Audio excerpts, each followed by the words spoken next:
Hey there, good morning. Today I'm going to talk to you about objective or objectives in general in the field of education. Now, I don't want to talk about that in different schools people interpret or define objectives differently. That's not very much an issue. So it is debatable a little bit, but there is it's not very much important. But what is important, and it's very much confusing among very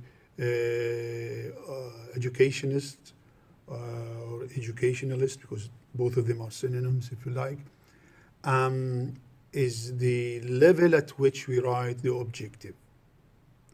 So if you are talking about an objective related to a course or a book or a chapter,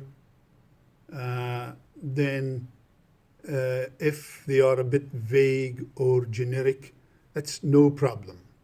But when it comes to a lesson objective, then the precision of the objective is very much important.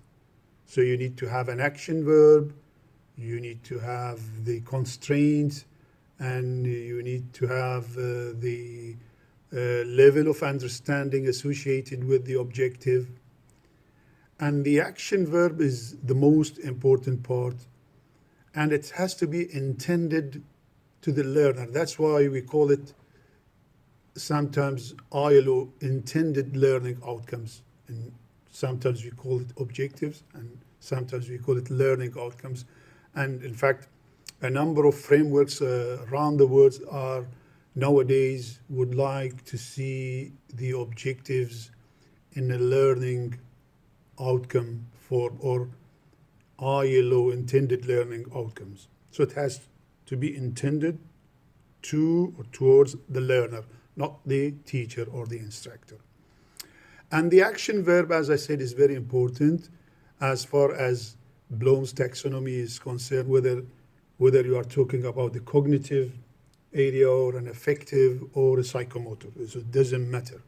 Wherever you are, if you are writing a lesson objective, it has to be smart, measurable, observable, has got an action verb from Bloom's taxonomy. And don't worry if it's called objective or learning outcome. So if you are talking again about a course or a book, then no problem if your objective or outcome is a bit generic or vague, no problem. In fact, this is so because they would like a teacher to be creative when it comes to his own class and lesson. That's why there you need to be very specific and write a nice, very specific, very precise objective or learning outcome when it comes to your lesson as a teacher or as an instructor, to your class, to your lesson. But when you go up on the hierarchy of writing objectives and outcomes, there is no problem to be generic or vague. But when it comes to your lesson as a teacher, you need to be very specific. Thank you very much.